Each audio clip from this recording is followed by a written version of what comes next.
Hello दोस्तों, कैसे हो आप सब। आज हम जिस वैकेंसी की बात कर रहे हैं वो है नेशनल हाउसिंग बैंक में। ठीक है, और ये बहुत अच्छी वैकेंसी है। इस वीडियो को पूरा देखिएगा, बीच में देख के मत चले जाइएगा। ऐसा ना हो कि आधा ज्ञान आप लेके चले जाए और बाद में फिर आपको प्रॉब्लम आए।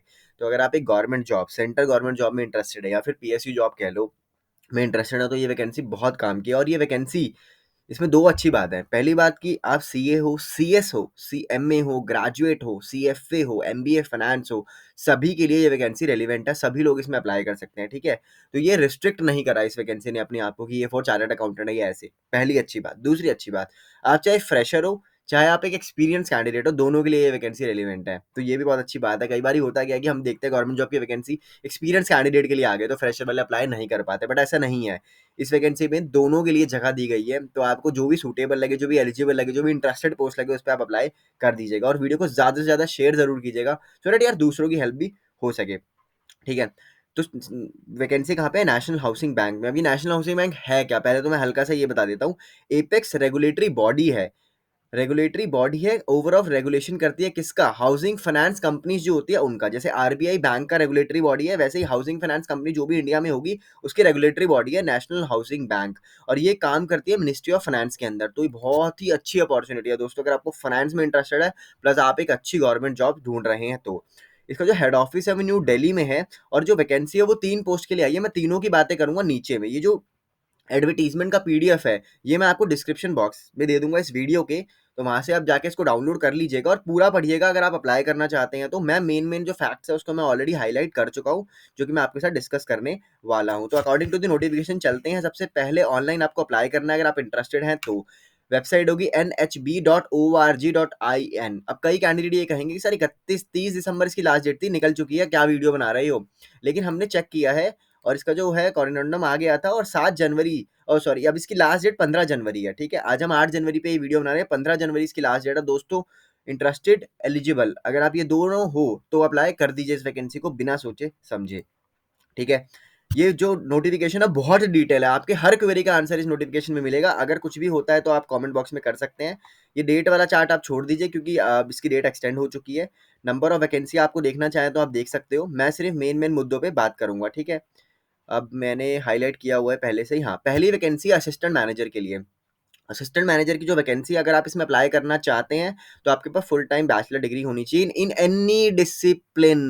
ध्यान दीजिए, इन एनी डिसिप्लिन, मतलब बीए, बीकॉम, बीबीए, बीएससी, किसी भी डिसिप्लिन में अगर आपके पास फुल टाइम बैचलर डिग्री होगी जिसपे आपने 60% स्कोर किया होगा 3 सालों में, या 55% in case you are following under reserve category, तो आप अप्लाई कर सकते हैं। दूसरा, अगर आपके पास फुल टाइम मास्टर डिग्री होगी इन एनी डिसिप्लिन, ध्यान दीजिए एनी डिसिप्लिन, और 55% या 50% मार्क होंगे तो आप अप्लाई कर सकते हैं।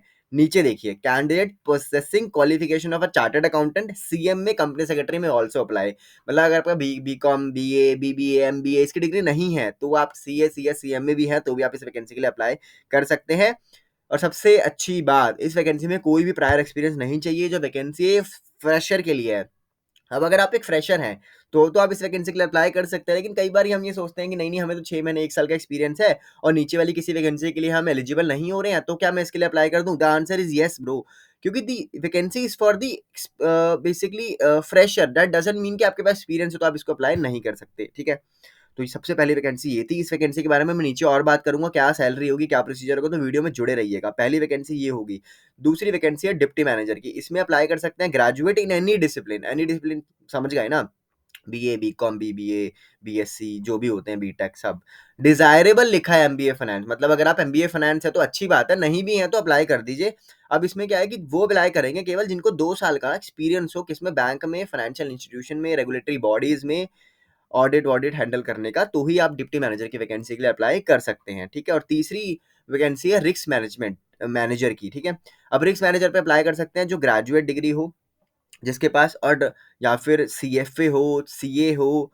ठीक है, लिखो, हाँ, चार्टर्ड अकाउंटेंट हो, कॉस्ट अकाउंटेंट हो, हाँ, chartered accountant, cost accountant, CFA, graduate degree हो, वो यहाँ पे अप्लाई कर सकते हैं। और इसमें भी जो क्वालिफिकेशन एक्सपीरियंस है वो 2 साल का दिया गया है, किसमें? Corporate credit and risk management की प्रोफाइल में। ठीक है, तो ये जो नीचे वाली 2 वैकेंसी थी ये एक्सपीरियंस होल्डर्स के लिए, ऊपर वाली वैकेंसी फ्रेशर और एक्सपीरियंस दोनों के लिए है। ठीक है, तो ये तो बात करी मैंने वैकेंसी की।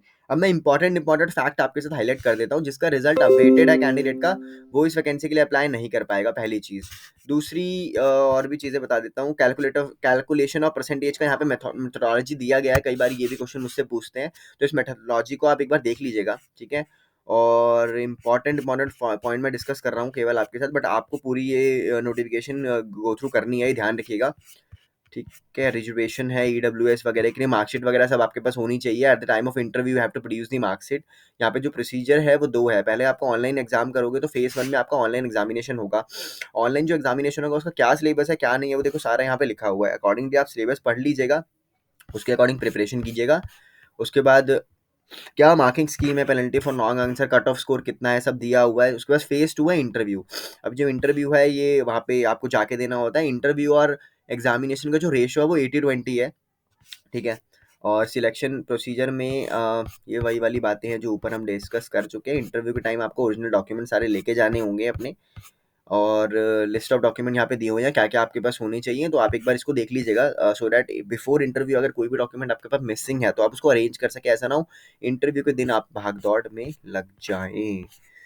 आते हैं मेन मुद्दे पे, सैलरी क्या होगी ये बताइए।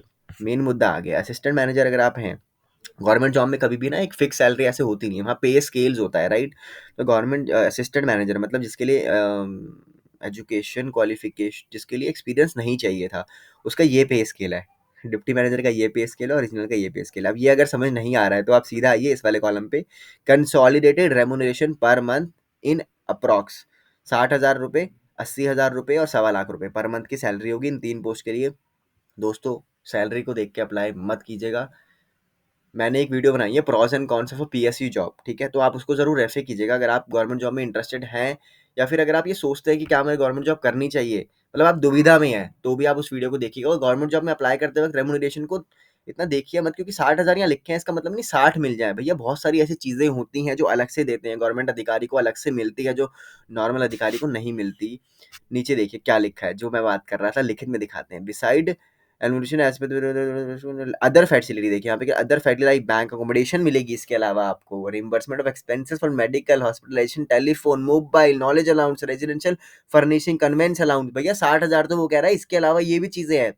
अब मुझे नहीं पता कितनी सैलरी हो जाएगी अगर आपके यहाँ जॉब लग, पर मुझे ऐसा लगता है मैं पर्सनली होता तो ज़रूर अप्लाई करता, अगर मेरे को करना होता तो, ठीक है। अब थोड़ी बहुत फीस भी है, वो फीस वगैरह जो भी है ठीक है अप्लाई करने की, और ये सेंटर वेंटर की बात की गई है, ठीक है। मेरे को लगता है मेन मुद्दे मैं सब आपको बता चुका हूँ। एप्लीकेशन आपको अगर करनी है तो ऑनलाइन करनी होगी, ठीक है। और ठीक है, तो ये सब आप देख लीजिएगा एक बार, और कुछ डाउट हो तो आप मुझे कमेंट बॉक्स में पूछ सकते हैं। चैनल को जरूर सब्सक्राइब कीजिएगा, वीडियो को लाइक कीजिएगा, पसंद आती है तो गवर्नमेंट जॉब की इसी तरह की वीडियो मैं डालता रहूंगा।